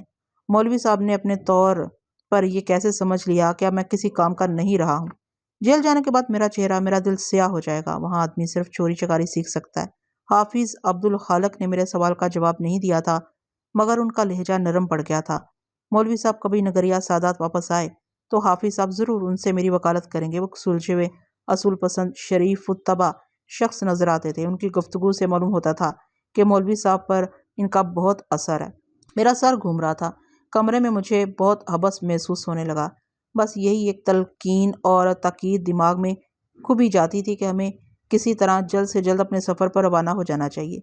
जी यही करता था कि सबकी नज़रों से बच के यहाँ से भाग निकलूं और दूसरे लम्हे सारा वजूद जंजीरों में जकड़ा हुआ लगता था, रुआं रुआं जैसे बंधा हुआ हो। मैं अगर तय कर लूँ तो यहाँ से भी किसी भी वक्त जा सकता हूँ, कौन मुझे रोक सकता है। लेकिन खुद मेरी एक दीवार तो दरमियान में हायल है। दरवाजे खुले हुए हों, परों को भी तो ताबे प्रवास चाहिए। मैं ऐसे किस तरह कहीं जा सकता हूँ? मुझे तो ऐसा सोचना भी नहीं चाहिए। विठल ने पुलिस ऑफिसर वर्मा से साफ कहा था कि वो पुलिस की खातर जमी के लिए मजबूरन अभी कुछ अरसे फैजाबाद में रहेगा। मेरे चले जाने से विठल पर नजरें मरकूज हो जाएंगी और मेरे यूं चले जाने से पुलिस जाने क्या क्या मफहूम महज करे। विठल तो फिर बहुत नतमा हो जाएगा। मुझे तो इस वक्त तक यहीं ठहरे रहना है जब तक हवेली पुलिस की निगाहों के हिसार से आज़ाद ना हो जाए। असल बात तो अभी वही है, पुलिस ने हमें छोड़ दिया है। लेकिन जैसा कि विठल ने खुद पुलिस ऑफिसर वर्मा से कहा था, इससे ये कहाँ मुराद है कि पुलिस ने हमसे हाथ उठा लिया है। आदमी के मुतलकीन भी इसके वजूद का हिस्सा होते हैं। आदमी क्या है? अपने मंजर और पस मंजर का शिराजा। विठल के अलावा यहाँ जरी है, निसा खानम, जहांगीर, मुनीर अली का ख़ानदान, फ़िरोज़ा, यास्मीन और नसीर बाबा है। मेरी इस तरह रुपोश हो जाने से वो दिलगिरफ्ता और अर्जुदा हो जाएंगे। सबको बता के जाने की बात ही दूसरी होती है। मैं अपने कमरे से निकल आया। बीते हुए के यादा तकरार से जहन बहुत परेशान होता है, लेकिन इस बाज़ गश्त से कुछ सुकून भी मिलता है कि आदमी का रिश्ता अपने आप से कायम है। वो अपने आप को भूला नहीं है। अभी दिन खूब रोशन था। सबसे पहले निस्सा मुझे दिखाई दी। वो मेरी तरफ ही आ रही थी, मुझे खाने पर बुलाने के लिए। अच्छा हुआ जो मैं खुद बाहर आ गया। बैठक से मुतसिल बड़े कमरे में यहाँ से वहाँ तक दस्तरखान सजा हुआ था। आज नाश्ते में इतनी फरावानी और गुना गुनी नहीं थी। इन्हें वक्त ही कितना मिला था ये सुन के हमें सुबह सुबह पुलिस ले गई है। इनका आलम भी अजब रहा होगा। उन्हें शायद इतनी जल्द सिर्फ एक पहर बाद हमारी वापसी की तवक्को भी ना हो। जाने क्यों अब मुझ पर ऐसा बार नहीं था। गालबन इसलिए कि मुझे अपना बिखरा हुआ समेटने, उलझा हुआ सुलझाने और किसी गोशे में महफूज करने का वक्त मिल गया था। किसी नतीजे पर पहुंचने और अपनी बेदस्तों पाई के एहसास से भी आदमी को करार आ जाता है। सामने जो दुनिया पड़ी हुई थी उसे फलांगना मेरी इस्तिताअत से बाहर था। नतवानी कनात पर आमादा करती है। विठल भी वहाँ मौजूद था। तकरीबन सभी, अरशद और तनवीर, मुझे अपने पास बिठाने के लिए इधर उधर सिमट गए। मेरे इंतज़ार में वो हाथ रोके बैठे थे।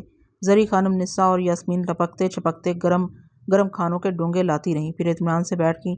ये सारे लोग एक दस्तरखान पर जमा हो जाते तो अच्छा खासा किसी दावत का मंजर हो जाता था। मैंने निगाह उठा के देखा, सबके चेहरों पर बादल से छाए हुए थे और लगता था वो गोया खाने की रस्म अदाई के लिए वहाँ इकट्ठे हो गए हैं। खाने के लिए खुलोए मादा से ज़्यादा खुलोए दिमाग ज़रूरी है।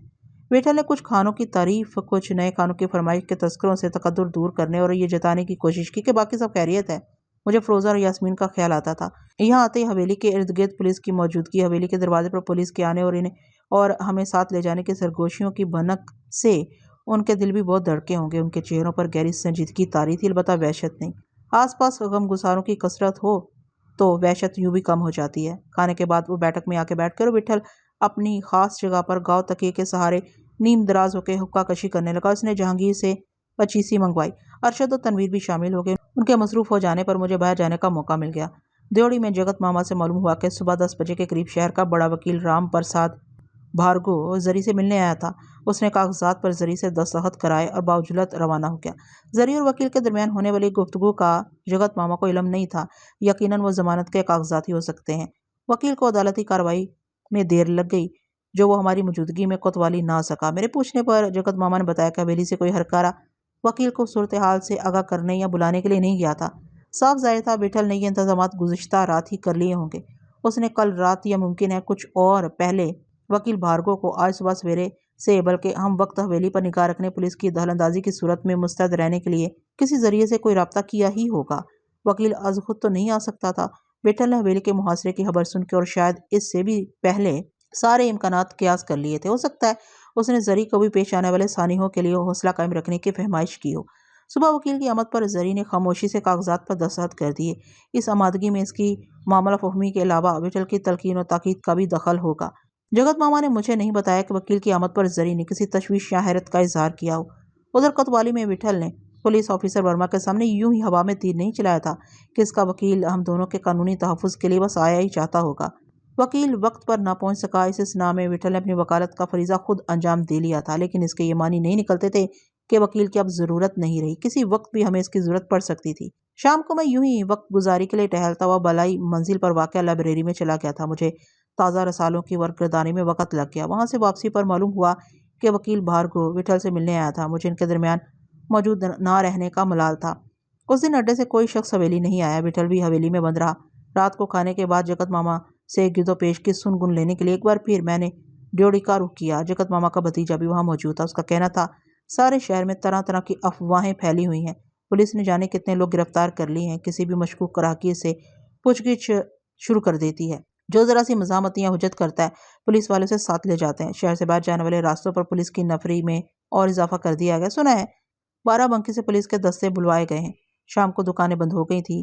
दिन भर शहर में हुक्का सा आलम रहा।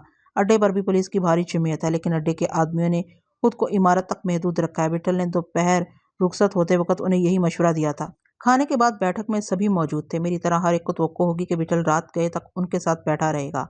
वो जल्दी उठ गया। उसके चले जाने के यके बाद दिगरे सभी कसमसाते हुए अपने अपने कमरों की तरफ चले। मैं भी फिर वहां से उठ गया। जी मैं आया था कि जरी खानम, निसार, जहांगीर वगैरह से एक कमरे में आने को कहूँगा, मगर इस ख्याल से रुक गया कि वो ऐसे सवालात शुरू कर दें जिनका जवाब देना मेरे लिए आसान ना हो। बहुत से जवाब मुझे खुद नहीं मालूम थे।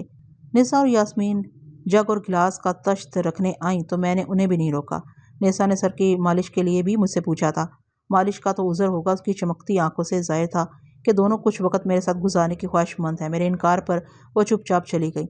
लाइब्रेरी से लाई हुई किताबों और रिसालों में भी जी नहीं लगा तो मैंने आंखें मूंद ली और किसी वक्त जैसे रस्सियाँ खुल गई। नींद भी एक तरह की आज़ादी है। बेख्तियार आज़ादी, और इख्तियार के एहसास के बगैर आज़ादी कैसी। दूसरे दिन नाश्ते के बाद विठल हवेली से निकल गया। मुझसे इसने साथ चलने को नहीं कहा था, और जाने क्यों मैं उसे अकेला जाने नहीं देना चाहता था, लेकिन उसने मुझसे नहीं कहा तो मैं भी चुप रहा और इसकी तरफ इस्तफहामी नज़रों से देखता रह गया।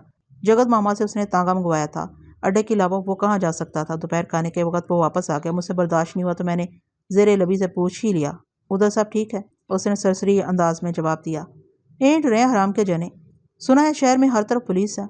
मैंने अपना इस्तिराब खुद तक महदूद रखने की कोशिश की। पुलिस बहुत बुलाई हुई है। उसकी आंखें चढ़ गईं। गहरी सांस ली, कुछ कहना चाहा और हड़बड़ा के रह गया।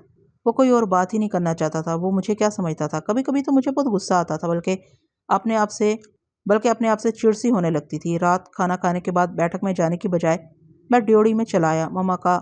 जगत मामा का भतीजा मुझसे अब खासा मानूस हो चुका था। इन लोगों में इसका शुमार होता था जो सोते में भी चुप नहीं रहते। मुझे कुरेदने की जरूरत ही नहीं पड़ी। मुझे देखते ही वो रवां हो गया। कहने लगा, सुबह वो बाजार से हवेली की तरफ आ रहा था कि चौराहे पर उसे बिठल का तांगा नजर आ गया। बिठल ने उसे भी साथ बिठा लिया। रास्ते सुनसान थे। हर जगह राहगीर कम थे। पुलिस फैली हुई थी। 2 जगहों पर पुलिस मुज़ाहम हुई और फिजूल किस्म के सवालात शुरू कर दी। बिठल ने इन्हें अपनी मंजिल यानी अड्डे जामू उस्ताद की चौकी का पता बताया और अपनी सकूनत के बारे में कुछ नहीं छुपाया।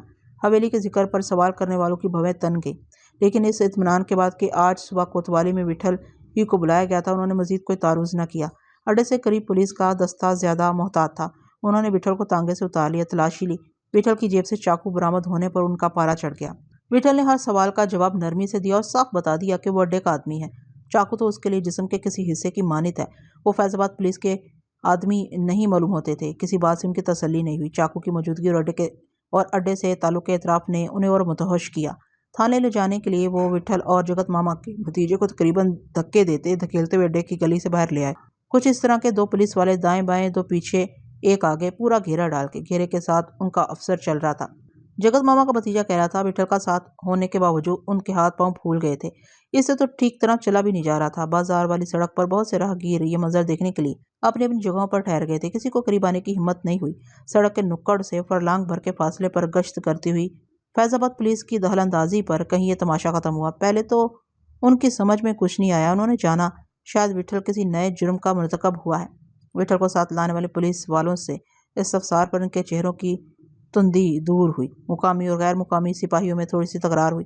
विठल इस दौरान खामोश खड़ा रहा। फैज़ाबाद पुलिस के हवलदार ने गालबन अपने गैर मुकामी साथियों की खुशनुदी के लिए तहमकाना लहजे में विठल से बाज़पुरस करना चाहिए। विठल ने कहा कि इन सवालों के जवाब वो पहले दे चुका है। हवलदार अपने साथियों से पूछ ले। हवलदार ने शहर की महदूश हालत में चाकू साथ लेके चलने पर सरजनिश की और कहने लगा कि बेहतर है इन दिनों खुद को घर तक महदूद रखे। उसने विठल को मुतनबा किया कि शहर में दफ़ा 144 नाफिज कर दी गई है। सायों पर भी शक किया जा रहा है। अफसरान का हुक्म है किसी से कोई रियायत न की जाए। जो भी जरा सा मशकूक नजर आए पकड़ कर थाने ले आए। विठल ने रुखाई से कहा, 150 का क्या, पूरा शहर थाने में बंद कर दो। हवलदार सिचसा हो गया और भुना के बोला कि वो तो विठल की भलाई की बात कर रहा है। विठल की समझ में नहीं आ रहा तो जहन्नुम में जाए। हवलदार बकता झकता गैर मुकामी पुलिस ऑफिसर को लग ले गया और सरगोशियों में जाने क्या कुछ बावर कराता रहा। ऑफिसर के इशारे पर सिपाही विठल और जगत मामा के भतीजे के मुहासरे से दस्तबरदार हो गए। विठल ने वहां से हरकत नहीं की और अपने चाकू की वापसी का मुतालबा किया। अफसर को चाकू की वापसी में कुछ आर थी, लेकिन चंद लम्हों के पसो पेश के बाद उसने मुंह बिगाड़ते और गालियां बकते हुए चाकू विठल की तरफ उछाल दिया। यूं विठल अड्डे तक पहुंचने में कामयाब हुआ। जगत मामा के भतीजे के मुताबिक अड्डे पर लोगों का अजधाम था। विठल को देख के सभी पागल हो गए। सारी इमारत नारों से गूंज उठी। हर शख्स विठल की पजीराई के लिए मुस्तरब था। उस्ताद सलामी ने फौरन हुक्का ताज़ा कराया। जगत मामा का भतीजा चौकी से दूर बैठा था, इसलिए वो इनके दरमियान होने वाली गुफ्तगू न सुन सका। वो 2-2.5 घंटे अड्डे पर क्याम के बाद विठल वहां से उठ गया। उसकी वापसी के इंतजार में तांगा अड्डे के बाहर खड़ा था। वापसी के रास्ते में भी एक जगह उन्हें रोका गया। चंद सवालात के बाद आगे जाने की इजाज़त दे दी गई। दोपहर के वक्त सड़कों पर सन्नाटा और बढ़ गया था। कल रात बाजार के इलाके में बाला खाने भी बंद रहे। उस रात भी विठल ने बैठक में ज्यादा देर नशिस्त नहीं जमाई। हालांकि खाने के बाद तकरीबन सभी बैठक में आ चुके थे और किसी रत जगह के आर्जुमंद मालूम होते थे। त्योड़ी से उठ के मैं बैठक में दाखिल हुआ था कि विठल ने सबको आराम करने की हदायत की। नसीर बाबा ने उसका हुक्का उसके कमरे में पहुंचा दिया। बैठक में मेरी मौजूदगी की वजह से कुछ देर वो सारे बैठे रहे और कुलबुलाते रहे। दिमाग पर हजूम भी हालीपन का सबब होता है। इन सबों की हालत भी कुछ मुख्तलिफ नज़र नहीं आ रही थी। विठल ने भी महसूस किया होगा कि हवेली के मकीन उसकी जानिब से खुश उम्मीद की किसी नवीद के तलबगार हैं। जाहिर है गिरदोपेश के गर्दो गुबार ने उनके हिसाब भी शिकस्ता किए होंगे। विठल को ज्यादा नहीं तो कुछ देर उनकी निशाते खातिर के लिए वहां बैठे रहना चाहिए था, लेकिन लगता था विठल भी आने वाले दिनों के लिए साजगार मौसम की पेशगोई से कासिर था और कोई ऐसी बात नहीं करना चाहता था आगे जिसकी तरदीद में सुबकी का इम्कान हो। विठल की जगह इनकी दिलदारी और दिलजोई का काम मैं भी कर सकता था, लेकिन मेरी बातों से उनकी ऐसी तशफ़ी नहीं होती और पहले तो खुद मुझे इस तशफ़ी की ज़रूरत थी। विठल की पान खोरी शौकिया थी। हर चंद पानों की इकसाम के बारे में इसके मालूमात पान के आदि किसी शख्स से कम नहीं थी। हवेली में इसके क़याम के दौरान पानदान का खास एहतमाम होता था। सुबह शाम नाश्ते और खाने के बाद चांदी के वर्क में मलबूस गिलोरियाँ इसके सामने रख दी जाती। इलायची दाने, लखनऊ के खास जर्दे, ज़ाफ़रान और तरह तरह के मसालों से भरी छोटी छोटी मुनक्कश बनारसी डिब्बियों से हासदान आरास्ता किया जाता था। विठल के होंठों पर पान रचता भी खूब था। इस रात जरी ने नेसा को हासदान कमरे में रखने की ताकीद की। नेसा के वापस आने पर जरी का इस्तराब कुछ कम हुआ। ये काम वो खुद भी कर सकती थी, मगर इसके विठल के पास जाने की बात और होती। उसे सामने देख के विठल को तवज्जो उसकी तरफ मरकूज करनी पड़ती और ये तवज्जो मजीद गिराबारी का सबब हो सकती थी। जरी ने यकीनन विठल के चेहरे पर किसी किस्म का तकद्दुर भांप लिया था। हुस्न और नाजुकी लाजम व मलजूम है। वो बहुत शीशा नफ्स लड़की थी। नाजुकी से मुराद सिर्फ ये नहीं है कि आदमी आपगीने के मानित है, उसे दूसरों के आपगीने का एहसास भी उतना ही होना चाहिए। जहांगीर और निसाम बिसात बिछाने के लिए मचल रहे थे। हारम का तेवर देख के दोनों बुझ से गए और सर झुकाए बैठक से निकल गए। कुछ देर में सभी एक दूसरे के पीछे वहां से रुखसत हो गए। मैं भी फिर आहिस्ता कदमी से अपने कमरे में चला आया। अपना साथी आदमी को बहुत मरगूब होता है, लेकिन अपना आपा ही जहर लगे। कभी अपने आप से दूर होने को जी करता है, अपना चेहरा देखने को जी नहीं चाहता। हमें कोतवाली में हाजिरी दिए तीसरा दिन था। विठल बेशतर अपने कमरे में बंद रहा। सरे शाम उस्ताद सलामी की आमद की इतला पर वो बैठक में आया। मैं ड्योढ़ी में था, इसलिए सबसे पहले मेरा इसका सामना हुआ, फिर मेरे साथ ही वो बैठक में दाखिल हुआ। यूं मुझे उसके और विठल के दरमियान मौजूद रहने का एक जवाब मिल गया। उस्ताद सलामी के पास सुनाने के लिए यही एक खबर थी कि दोपहर के वक्त पुलिस का एक मुसल्लह दस्ता अड्डे पर वारिद हुआ और उसे कोतवाली चलने का हुक्म दिया। कोतवाली में जल्द ही उसे एक मुकामी दो गैर मुकामी ऑफिसरों के सामने पेश कर दिया गया। ये कमरा इस कमरे से मुख्तलिफ था जहाँ 3 दिन पहले अड्डे के आदमी ले जाए गए थे और इनकी जुबानें खुलवाने के लिए तरह तरह की इज़ाएं दी गई थी। उस्ताद सलामी से अज़सरनू वही सवाल किए गए जिनके जवाब वो इस रोज़ तफसील से दे चुका था। ये सवाल ज़्यादातर विठल और मेरे मुतालिक थे। इस मरतबा पुलिस ऑफिसरों की तुरश गुफ्तारी में पहले जैसी तेज़ी नहीं थी। उस्ताद सलामी के बकौल उसने एक बार फिर सराहत की कि उस्ताद विठल अड्डे का आदमी है और महज अड्डे के आदमी कत्लो खून के इतने बड़े और मुनज़्ज़म वाक़े में मुलविस नहीं होते। वो डाकू और नकब जन नहीं होते। मेरे बारे में उसने पुलिस अफसरों को बताया। अड्डे और चाकू से मेरा ताल्लुक बिलवास्ता है। मैं अड्डे का आदमी कत्तन नहीं हूँ। विठल से रब्ते खास की वजह से कुछ ऐसा समझा जाता है। बेशक उस्ताद विठल की मैयत की वजह से मुझे चाकू, बलम, लाठी और जोर आजमाई वगैरह में बड़ी महारत हासिल है, लेकिन अड्डागिरी और चाकूबाजी मेरा मकसूद नहीं है। जरूरत ही पर मैं कदम बढ़ाता हूँ, किसी से ज्यादती हो रही हो या दरमियान में पड़े बगैर कोई चारा ना हो। हरिया के मामले में भी यही हुआ था। हरिया जामो उस्ताद के अड्डे का आदमी था। ये किस तरह मुमकिन था जामो उस्ताद के शहर फैजाबाद में इसके अड्डे के एक आदमी पर बाहर का आदमी हावी आ रहा हो और उस्ताद बाबर खड़ा देखता रहे। पुलिस ने घुमा फिरा के सवाल करने उस्ताद सलामी को उलझाने की कोशिश की। उस्ताद सलामी ने होशो हवास कायम रखे। असल सूरत हाल की तस्दीक के लिए उन्होंने ठाकुर हरदेव और बलदेव की बस्ती में खून और खराबा होने वाली रात विठल की मसरूफियत की तरतीब दोहराई और अपनी तरफ से तरमीमों इजाफा कर दिया। उस्ताद सलामी ने शिद्दत से तरदीद और तस्सीह की कि इसने कभी ऐसा नहीं कहा। उस्ताद विठल इस रोज़ शाम को चाय खाने में चाय नोशी के बाद सुनार की किसी दुकान पर नहीं गया और ना ही इसी रात उसने शहजादी के बालाहाने का रुख किया। अफसरान ने से बहस नहीं की और उसे अड्डे वापस जाने की इजाज़त दे दी। ये अपनी माई हरियाली किधर डूब गई?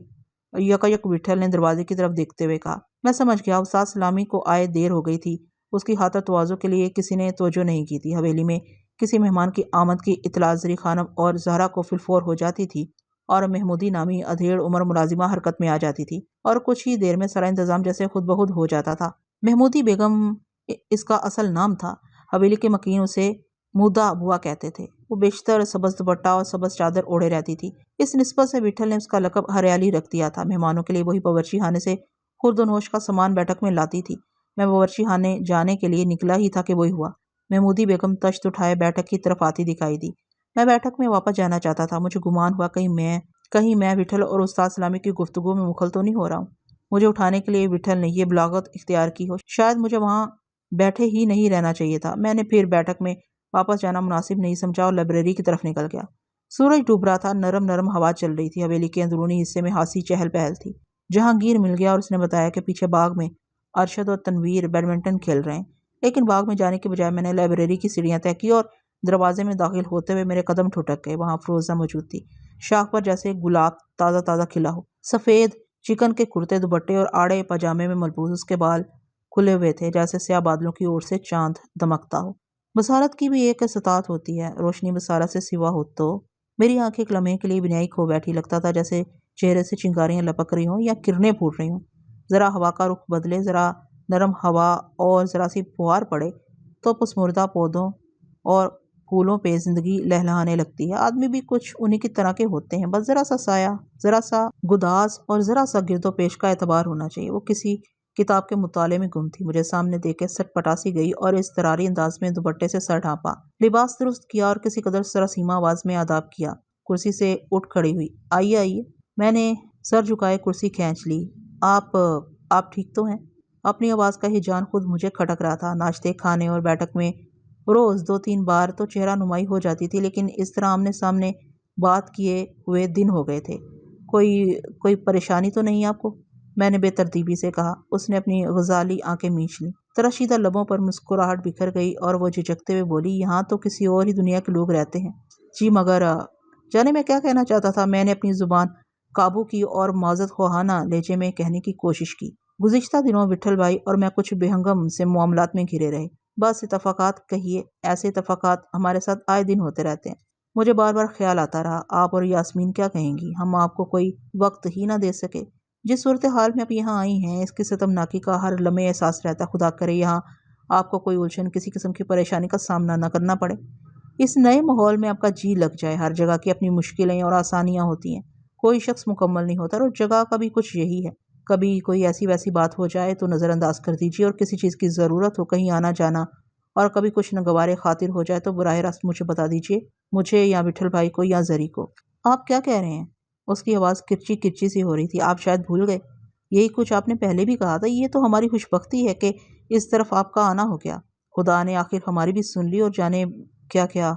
उसकी आवाज़ चरचराई। नहीं ऐसे नहीं, मैंने मुंतशर लहजे में कहा।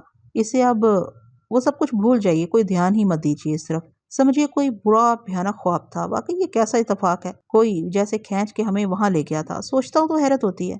कहाँ आसनसोल इस वैशी सैयद महमूद अली से मुलाकात, उसका मेहमान खाना, मेरी बीमारी, वहाँ क्याम की मजदूरी, नसीर बाबा से राह रस्म और हम पर इनका एतमाद। कैसा ताना बाना है ये।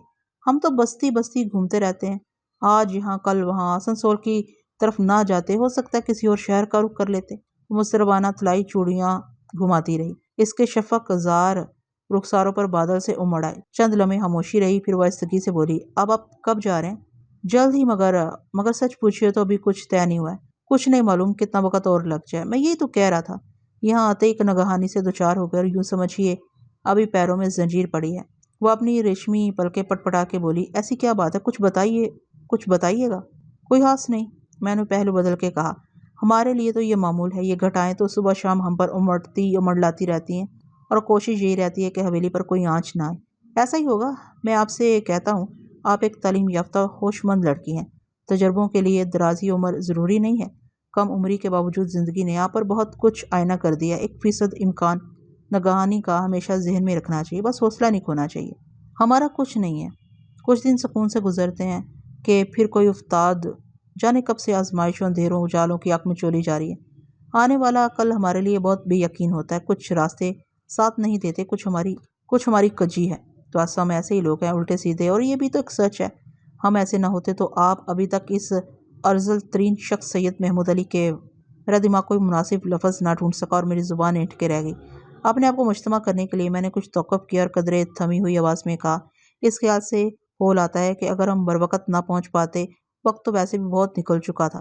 काश हम कुछ देर पहले इधर चले जाते तो शायद वो सब कुछ ना होता जो हो चुका था। फिर ये भी क्या कम है कि आप यास्मीन और इस नतवा बूढ़े नसीर बाबा के हम कुछ काम आ सके। अब आपको यहाँ देख के क्या बताऊँ, मुझे और विठल भाई को कैसी तमानियत होती है। कहाँ आसनसोल, इस वैशी सैयद महमूद अली से मुलाकात, उसका मेहमान खाना, मेरी बीमारी, वहाँ क़याम की मंजूरी, नसीर बाबा से रस्मो राह और हम पर इनका एतमाद। कैसा ताना बाना है। हम तो बस्ती बस्ती घूमते रहते हैं, आज यहाँ कल वहाँ, आसनसोल की तरफ ना जाते, हो सकता है किसी और शहर का रुख कर लेते। वो मुसरबाना तलाई चूड़ियाँ घुमाती रही। उसके शफक जार रुखसारों पर बादल से उमड़ आए। चल हमें खामोशी रही, फिर वह आहिस्तगी से बोली, अब आप कब जा रहे हैं? जल्द ही, मगर सच पूछिए तो अभी कुछ तय नहीं है। कुछ नहीं मालूम कितना वक्त और लग जाए। मैं यही तो कह रहा था। यहाँ आते एक नगहानी से दोचार होकर यूं समझिए अभी पैरों में जंजीर पड़ी है। वो अपनी रेशमी पलकें पटपटा के बोली, ऐसी क्या बात है? कुछ बताइएगा। कोई खास नहीं, मैंने पहलू बदल के कहा। हमारे लिए तो ये मामूल है। ये घटाएं तो सुबह शाम हम पर मंडलाती रहती हैं और कोशिश यही रहती है कि हवेली पर कोई आँच ना आए। ऐसा ही होगा, लेकिन मैं आपसे कहता हूँ, आप एक तालीम याफ्ता और होशमंद लड़की हैं। तजर्बों के लिए दराजी उम्र ज़रूरी नहीं। कम उम्री के बावजूद ज़िंदगी ने आप पर बहुत कुछ आयना कर दिया। 1% इम्कान नगहानी का हमेशा जहन में रखना चाहिए। बस हौसला नहीं खोना चाहिए। हमारा कुछ नहीं है। कुछ दिन सुकून से गुजरते हैं कि फिर कोई उस्ताद, न जाने कब से आजमाइशों, अंधेरों, उजालों की आंख में चोली जा रही है। आने वाला कल हमारे लिए बहुत बेयकीन होता है। कुछ रास्ते साथ नहीं देते, कुछ हमारी अपनी कजी है। बस हम ऐसे ही लोग हैं, उल्टे सीधे। और ये भी तो एक सच है, हम ऐसे ना होते तो आप अभी तक इस अर्जल तरीन शख्स सैयद महमूद अली के पास। मेरा दिमाग कोई मुनासिब लफ्ज़ ना ढूंढ सका और मेरी ज़ुबान ऐंठ के रह गई। अपने आप को मुश्तमा करने के लिए मैंने कुछ तौक़ुफ़ किया, कदर थमी हुई आवाज़ में कहा, इस ख्याल से होल आता है कि हम अगर बरवक़्त ना पहुँच पाते, वक्त तो वैसे भी बहुत निकल चुका था। काश हम कुछ पहले ही उधर चले जाते तो शायद वो सब कुछ ना होता जो हो चुका था। फिर भी ये क्या कम है कि आप यास्मीन और इस नतवा बूढ़े नसीर बाबा के हम कुछ काम आ सके। अब आपको यहाँ देख के क्या बताऊँ, मुझे और विठल भाई को कैसी तमानियत होती है। हम तीनों से ज़्यादा नहीं, उसने बेसख्ता कहा। उसकी खनकती आवाज़ इनफाल, इम्तनान, हसरत और शदायत का अमेज़ा थी। हमारे लिए तो ये दूसरी ज़िंदगी और यहाँ सबकी ख्वाहिश बल्कि आरज़ू है कि इस नई ज़िंदगी में खुदा करे आपके तमाम दुखों का अज़ाला हो जाए। अब आप अपने इख्तियार की ज़िंदगी गुजारें। जहाँ तक हमारा मामला है, मैंने कहा ना, हमारा कुछ ठीक नहीं है। आने वाले कल के तेवर हमारे लिए क्या और कैसे हों, लेकिन हम यहाँ हों या कहीं और, कहीं बहुत दूर, कैसे ही हालात और हवादिस से नबरद आसमां, यहाँ सभी हमारे बजाय हैं। उनका और आपका गुजरा हुआ कुछ जुदा नहीं है और दर्द मुश्तरक भी कोई चीज़ है। मेरी ज़ुबान पर जो आया कहता रहा। कल उसे हमारा सारा सफ़ेद और स्याह मालूम हो ही जाना था। शायद मैं किसी पेशबंदी की शौरी या गैर शौरी कोशिश कर रहा था। आने वाले कल का किसी तारीकी से इसकी आमादगी या कल किसी नारवा इंकशाफ का असर और शिद्दत कम करने के लिए यूं उसे अब तक हमारे बारे में थोड़ा बहुत अंदाज़ा हो ही जाना चाहिए था। मैंने अपने आप को रोका, इतना ही बहुत था। इससे पहले कि शीशे नफ्स इस गुलंदाम के निहाहाने में अनजाने अंदेशा व दुहाम नमू पाने लगे, मैंने सराहत की, मैं ये सारा कुछ इसलिए बावर करा रहा हूँ कि आपकी इस्तकामत और आपका हौसला हमारी तवानाई का सबब होगा। अपने घर से वाबस्ता अफराद या यूँ कहिए अपने मुतल्लिकीन और पुरसाने हाल के अज़्म व इरादा की पुख्तगी का यकीन हो तो पेश आने वाले सख्त मरहलों मंजिलों की गिरानी अर्जा हो जाती है। मैंने नज़र उठा के देखा, उसकी आंखें चमक रही थीं, उसके होंठ मुर्तश थे और उन्हें देख के गुलाब की पंखड़ी का गुमा होता था। मैंने कहा, ज़रा कुछ वक्त ये कशमकश का वक्त टल जाए तो बम्बई चलेंगे। मुझे याद है मैंने आपसे बम्बई का जिक्र किया था कि वहाँ भी हमारा एक घर है, भरा पूरा घर। फ़ारूक, फ़रयाल, फारबा, अकबर, गीता, जुलीन, शपारा, चंपा बेगम, अब्बाजान और ज़हरा के बाबा मुनीर अली साहब वहाँ मौजूद हैं। और हाँ, एक और लड़की भी, उसका नाम रमा है। उसके अतवार अनोखे हैं, बड़ी पढ़ी लिखी, बहुत अजीब लड़की है वो, निहायत ख्याल आफरीन बातें करती है। और भी बहुत कुछ है वहाँ। घरों और जगहों से क्या होता है? वो ख्वाबदीदा लहजे में बोली, सब कुछ मकीनों से है। हाँ, आप ठीक कहती हैं, लेकिन जगहों की भी अपनी हैसियत होती है। बम्बई एक बड़ा शहर है, जगह जगह के लोग वहाँ आबाद हैं। उनके रोज़ो शब के मामलात गाँव देहात और छोटे शहरों से अलग हैं। लोग एक दूसरे के करीब होते हैं और दूर भी बहुत। ये दूरी और नज़दीकी गालबन हर बड़े शहर की खसूसियत है। बड़े शहरों की गुंजानी उदास भी करती है, जी भी खूब बहलाती है। बड़े शहर में रंगारंगी बहुत होती है। साबिर सतात शहरियों ने गुंजान आबादियों से दूर बड़े बड़े महल जैसे घर बना लिए और इन घरों में इनकी अपनी एक दुनिया है। मगर आप तो कहीं और जा रहे हैं। उसके लहजे का तीखापन शाइस्तगी से आ रही नहीं था। हाँ, देखिए आपके किस तरफ जाना हो, लेकिन हम कहीं भी जाएं। मैंने जरी से बात की है, कुछ वक्त जाता है, यह आर्जी धुंध जल्द छट जाएगी। जहांगीर और निसा के इम्तहानात के बाद जरी का इरादा है, बहरहाल किसी जरिए से हमें मालूम हो जाएगा और हम सीधे बम्बई पहुंच जाएंगे। कोशिश करेंगे कि इस मरतबा इतना तवील सफ़र ना हो। यहाँ बहुत सुकून है, उसने सरसराती आवाज़ में कहा। यहाँ क्या कुछ नहीं है? बम्बई जाने से मुराद हिजरत नहीं है। मेरे कहने का मतलब है वहाँ भी ऐसा ही एक घर है। जी लगे तो वहाँ रहिए, नहीं तो वापस आ जाइए। मगर वह किसी कदर हिचकिचाते हुए बोली, देखा जाए तो हमारी तरस के घरों की औरतों को बस्तियों और शहरों के तूल और रस की कमी बेशी और रंगारंगी से क्या गरज हो सकती है? चार दीवारियां तो हर जगह छोटी बड़ी एक जैसी होती हैं। वाकई मैं कुर्सी पर सीधा ना बैठा रह सका। आपने क्या सच्ची बात कही है, मैंने उमड़ती आवाज़ में कहा। बेशक हमारे ख़ास तर्ज के ख़ानदानों की औरतें तो ज़िंदगी भर चार दीवारियों में रहती हैं, एक के बाद दूसरी दूसरी चार दीवारी। मगर सारी दुनिया में ऐसा नहीं है। इधर गोरों के मुल्कों में औरतें मर्दों की तरह ज़िंदगी के मामूलात में शामिल रहती हैं और मर्द नहीं बन पाती। और आपको आपको क्या अच्छा क्या मुनासिब लगता है? मुनासिब ना मुनासिब क्या, वो खोई हुई आवाज़ में बोली। सब कुछ मौजूद वक्त से व्यवस्था है, वक्त हाकिम है। ये बदल जाता है तो सारे तौर एतवार सभी कुछ बदल जाता है। 50 साल पहले कुछ और था जो अब नहीं है। 50 साल बाद ये नहीं होगा जो अब है। किस वक्त क्या सही क्या गलत था और है, और आने वाले वक्त में क्या सही क्या गलत होगा, वक्त ये सोचने फैसला करने की इजाज़त भी नहीं देता। दरिया और समंदर के मानित वक्त किनारे बदलता रहता है और इससे वाबस्ता तमाम जी हयात इसके साथ सिमटते और फैलते रहते हैं। जो धारों से बिछड़ जाते हैं, वक्त उनसे सरोकार नहीं रखता, वह नाबूद हो जाते हैं। आदमी वक्त के जिंदा में रहता है।